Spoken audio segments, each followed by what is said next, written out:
let's do one more example of showing off the translation pipeline, but in this example we're going to take one of the examples that we've done before, which is CountChars, convert it into tail recursion, and then convert that into a loop. Now, when we do this example, we're going to do two things here. So we're going to make this method tail recursive, but we're also going to get rid of this really big problem, which is recursing over substring. So I'm not sure if I've talked about this before, but when you're recursing over substring, you're creating a new string each time you call substring. So if I were to do this string dot substring of 1, this is going to create a new string with all the characters except for the first. Okay, and then if I do it again, we're going to get the same thing. We're going to get C, D, E, F, G, H, I. Okay, now the problem here is that Java is going to create an entirely new string for each one of these substrings. So you can imagine just how inefficient this can be if this string is, let's say, 100 million characters, then this one would be 99,999,999 characters, and then so on and so forth. So that would be extremely slow. So how do we access the ith character that we're interested in? So what I mean by that is, remember how CountChars works. We check the first character, and then we recurse over the rest of the string. But that's really inefficient. It would be better to have a recursive algorithm that if we give it some string, then it will check a character, a specific character, at a specific index with each recursive call. So for example, on the first iteration, or on the first recursive call rather, we would check I equals 0. And then we would check I equals 1. Then we'd check I equals 2. Then 3, then 4, so on and so forth. Instead of just always checking the first and chopping off the first with every recursive call. So we can do that by having a specific accumulator for the index. Okay, so we're going to have two accumulators. We're going to have one for the index, and then one for the count that we're keeping track of so far. Okay, so we have the general idea of how we would convert this into tail recursion, so let's go ahead and do that. So, first thing we'll do is we'll create a driver that's called CountChars TR, and we'll call CountChars TR helper with S, C, and the two values of the accumulators, which will be 0 and 0 respectively. Okay. Now we'll write the header for the helper method. So we'll pass in the string s, the char c, the int I for the index, or we'll just call it index, and then the int for the accumulator, which is the respective count that we've seen so far. Okay. And again, what can we do? We can just copy the case analysis. All right. So we're going to get rid of this, and then here we're going to put something. We're not sure what that'll be yet, but we'll come back to that. And then here we know we're going to have a tail recursive call. So this had better be something that's tail recursive. Okay? Now, what are we going to do? Well, we want to get rid of those substring calls, and C is going to be copied down. So C isn't going to change. S will change because, well, we know that we want S to be the same because we're not going to be slicing substrings off of it. So we need S to be the same with every recursive call. Now, if we're starting the index off from 0, then when do we want this to end? We want this to end when the index has exceeded the length of the string, so s.length.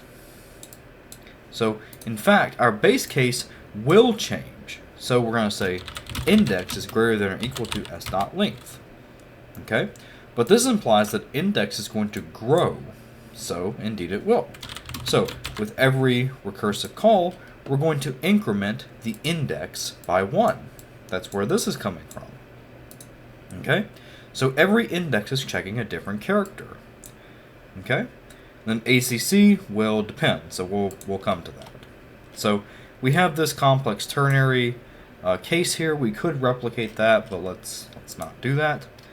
Let's say that we want to make two recursive calls. So we're actually going to mutate this a little bit more than just copying the cases and going from there. So this one, we could mimic this, don't get me wrong, and maybe as an exercise to you can try that, but let's explicitly make two case analyses for when the ith character, or the character at this index, is equal to C, and when it's not.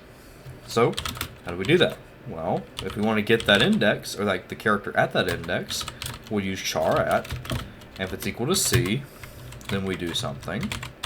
Otherwise, we do something else. Okay? So, let's take this case first. If the character at the index is not equal to the desired character that we're counting, so let's say, for example, we're counting the number of L's in this string, then this character H, when we start off, is obviously not equal to L, so the accumulator shouldn't change, right? The accumulator is keeping track of how many L's we've seen so far. So ACC will stay the same. But here, ACC, if we found a match, then we should increment it by 1. Okay? And then for the final, the base case, if we've exited the string, if we're about to go past the bounds of the string, then we should just return the result that we've spent time building, and we're done. So for now, I'm just going to put return 0 for this, because we're going to come back to it. And now let's test our tail recursive method, and we'll see that it works. Nice. Now, as an exercise, I think you all should try and convert this CountChars method into a standard recursive method that does not use substrings. So it's still going to be a standard recursive method that doesn't use an accumulator for the count, but it will use an accumulator for the index. So remember that standard recursive methods can have helper methods, and in this instance, that would be a great thing to do, because we would be recursing over the index and not the string itself. Okay? So, as an exercise, rewrite this problem to be a standard recursive solution that does not use substring. Okay? Alright. Now, let's convert this into a loop using the translation pipeline. So, what are we going to do?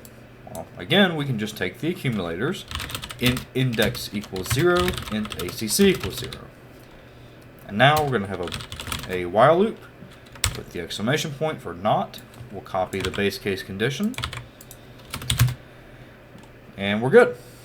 Now we can take this case analysis here, because we're going to update the variables differently according to whether a condition is true or not. Okay? So, what do? Well, we know that S, so let's look at these recursive calls. S stays the same, C stays the same, so there's no need to do something like S equals S and C equals C. These are redundant, and you could write them, but there's no need to. Okay? Because this is just assigning something to itself, which doesn't do anything. Okay? Now, index changes when, actually index changes in both cases, so we can do index equals index plus 1, and we can copy that down to here as well. Now notice that only in this case does ACC change. ACC becomes ACC plus 1. Okay? And again, here we could do ACC equals ACC, but there's no point, because that's just assigning something to itself. So, what do we do in the base case? Well, we return the atomic ACC. Alright? So you see how simple that is? We follow the translation pipeline, we get something that always works. And that's the beauty of the translation pipeline.